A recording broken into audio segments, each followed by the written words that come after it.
So I just got back from seeing Addams Family 2, which is, of course, the sequel to the animated movie that came out back in 2019 that I did my review of yesterday. That comes out this weekend. And let me tell you, this has to be one of the most pleasant surprises that I have seen this year.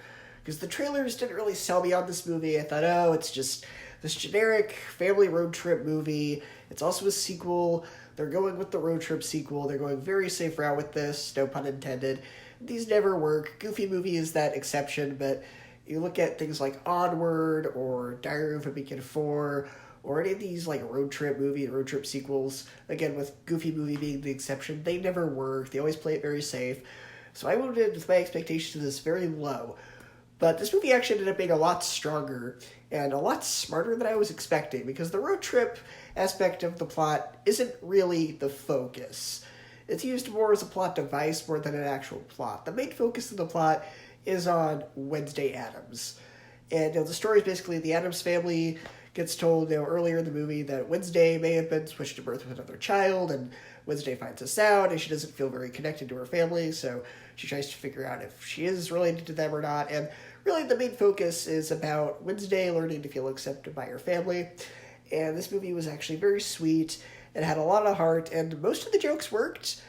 Keyword most. There were a couple jokes that I thought didn't work as well.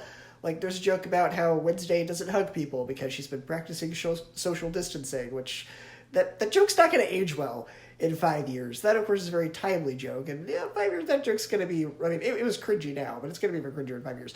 And, there were a few sly little innuendos that didn't need to be in there. I mean, it's from the writers of Shrek 2, so that's to be expected from them, because those have those too, but those don't need to be in there.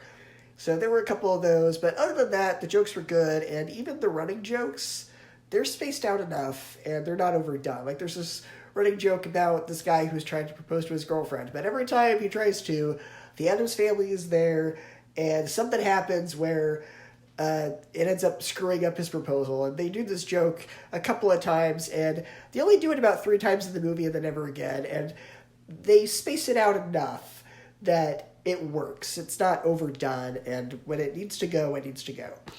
And there was one scene that I thought it was... there was one scene I thought was going to be there just for filler. Like, there's this part where they're on the run from the villain, and they hide out in this beauty pageant, and he's trying to look for Wednesday there, and I thought, okay, this beauty pageant scene is just going to be here for filler. But it was actually a build-up to a really good joke. There was actually a really good payoff to that scene that I thought was going to be filler. There really was not really any sort of filler in this movie. I thought it actually was paced pretty well. And the villain, he's a mite predictable. Like, it's pretty telegraphed. Like, you can tell who this surprise villain is, like, as soon as he's introduced. But it's a kid's movie. Kids might be surprised. But I'm like, yeah, but it was pretty obvious that they were the villain. It's pretty telegraphed, but he actually kind of reminded me of the mad scientist from the Disney Teacher's Pet movie, and he actually had kind of the same plan, and the plan surprised me. I was like, okay, he's clearly the villain, but why does he specifically want Wednesday Addams? Why is he specifically hunting her down? And his plan when he revealed his plan, I went, oh, okay, so you're kind of like the mad scientist from the Teacher's Pet movie from Disney that was voiced by Kelsey Grammer. And I actually ended up really liking this movie better than the first one. The first one, the message was very heavy-handed and cliche. Though I did still enjoy it. I thought that, they hit you over the head with the message of it. But this one didn't. This one had the message about family and everything, and it wasn't super over the top. It wasn't super heavy-handed. So I thought it was just enough. Like, this was a great improvement over the first one. So overall, I would say Addams Family 2 gets, for me, an A-, a 9 out of 10, and a 4 out of 5, and that is only because of mostly the jokes that didn't work.